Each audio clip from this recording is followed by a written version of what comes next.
Good evening to all my friends in LSC. I'm sorry I can't be with you in person tonight, but I am delighted to be here in film form. And of course, once again, we're going to start with a warm-up. So make sure you're sitting well. Pop your wine glass down just for a moment. And I'd like you to exhale in this way. Shh. That's two unvoiced sounds and a voiced one. Here we go. Shh. Lovely, and make them continuous, no stops in between them at all. Let's now try s, two S's and a Z, and s. Great, and finally two F's and a V. Here we go. And again.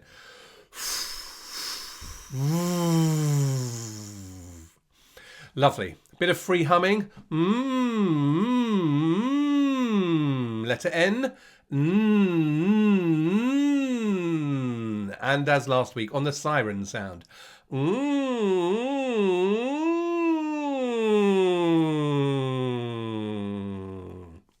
Lovely. Well, I've got a little warm-up tune, which is again a few hundred years old. Spotting the theme now, everyone. I'm going to pop it on the screen, and if I'm clever enough, I might be conducting in the corner. Are you ready? Here's your first note. And off we go. 1, 2, 3, 4.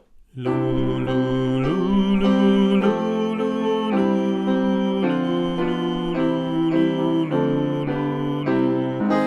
Nee, nee, nee, nee, nee, nee, nee, nee, nee, nee, nee, nee. So, so, so, so, so, so, so, so, so, so, so, so, so, so. Va, va, va, va, va, va, va, va, va, va, va, va, va, va. That's a great start. Now, as all good warm-up exercises do, it goes beautifully into a round.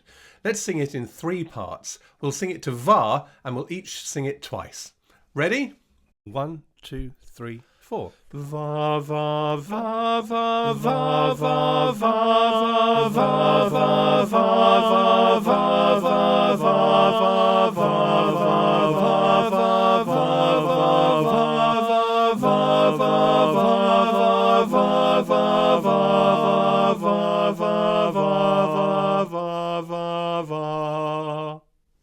Fabulous.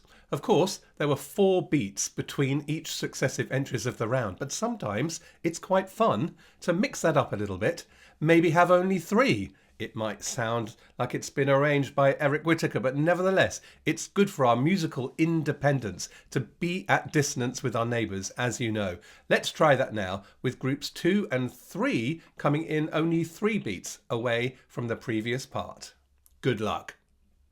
1, 2, 3, 4. Va, va, va, va, va, va, va, va, va, va, va, va,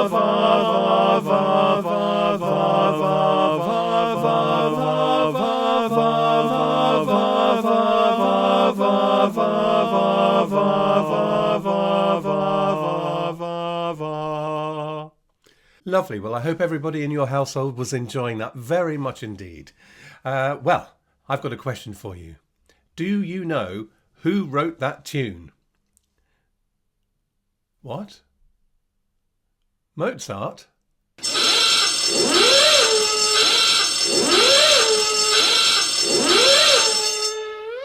Well, the tune did appear when Mozart was only 5 years old. It appeared for the first time in Paris, but it didn't come out of his quill.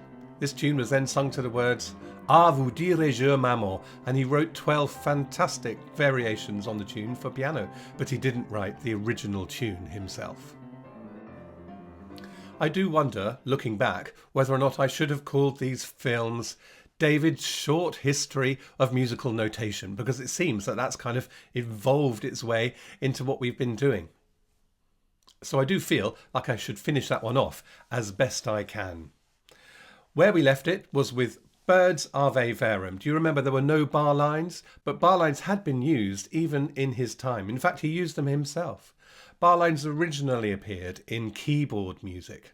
And here is an extract from the Fitzwilliam Virginial book.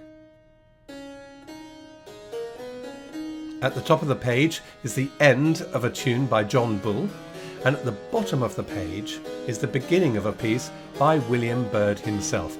And you can see that the bar lines here are used as we use them now in dividing the music into regular groups of beats. Some of the most important composers in the 16th century were Italian, and they began to write tempo instructions onto their music. And of course, tempo instructions are essentially in Italian even to this day. There was a thought in the 18th century that they would be made obsolete by the invention of the metronome. Here's one of my most favourite tempo instructions from Beethoven. Do you know what piece this is from? Well, this is you singing it, of course. It's the Kyrie from Beethoven's Mass in C. And look at this wonderful collection of instructions here.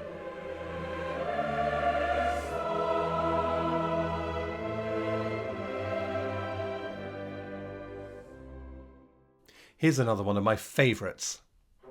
This is in German, and you might get the composer, if not the piece.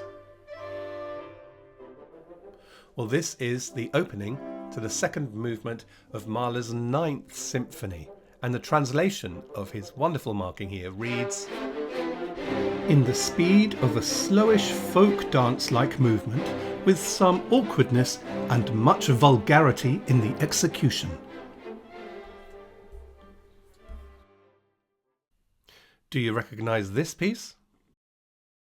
Of course, it is the Dies Irae from Mozart's Requiem. Why not sing along with this opening phrase, reading from his very own handwriting? Here are your notes. And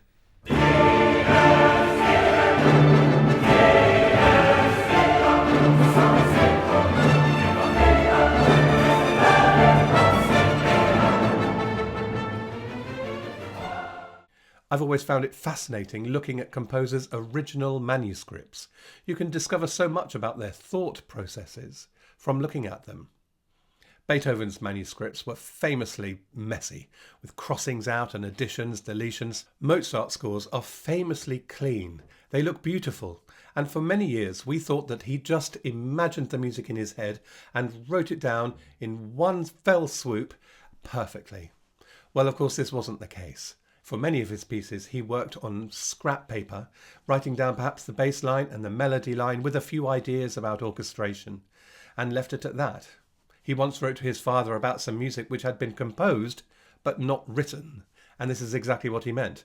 The ideas were all there, but not fleshed out. And the reason we didn't know about these scraps of paper was because his wife disposed of about 90% of them as soon as he had died. Here's another page in Mozart's own hand. It's the end of the Hostias from the Requiem, and we believe that this was the very, very last page of music he ever wrote. But associated with it is a rather terrible story. You can see here in the bottom right-hand corner that there's a bit missing. Well, this manuscript was proudly displayed at the World Expo in Brussels in 1958.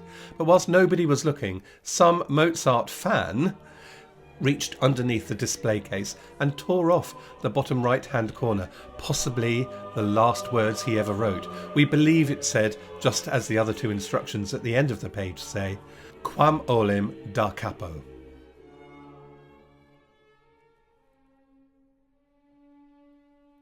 Mozart's life has inspired books and plays and films, and of course the last year of it was incredibly productive. He wrote so many pieces that we all know very, very well, just in his last year of life. I'll put up on the screen a list of them all.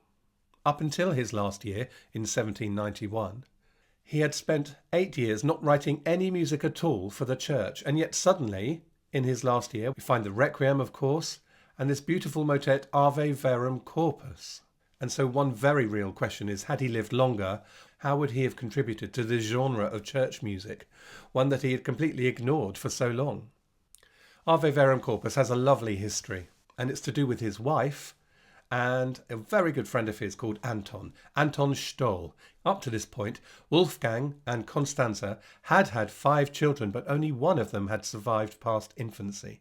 They would have done anything to ensure that this pregnancy went well, and one of those things was that Constanza wanted to go off on a spa break. Well, who wouldn't? There were these wonderful spas in Baden, just a few miles outside Vienna, usually reserved for just the very, very wealthy. So what Mozart did was he wrote to his friend Anton, who was the choir master in St. Stephen's Church in Baden, and asked if he could help find some cheaper accommodation for his very pregnant wife. Anton obliged. And by way of thanks, Mozart offered him and his church choir this extraordinary motet. The soprano, alto and tenor parts are in the C clef, which simply tells you where you'll find middle C.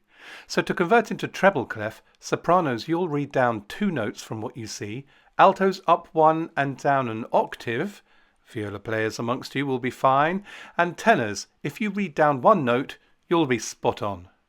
So my invitation to you all today is to sing Mozart's Ave Verum Corpus, but from Mozart's own handwriting. You'll see that the words occur underneath the soprano part, but I know that you know these words very, very well. In fact, I've specifically chosen this piece because I know many of you took part in a recording of it recently with Simon's other choirs, and it's that recording that you'll be singing along to. Yes, to yourselves. Before we start, let me just show you 1 or 2 more things about the score. Here's the title, of course, and here is the date he wrote it.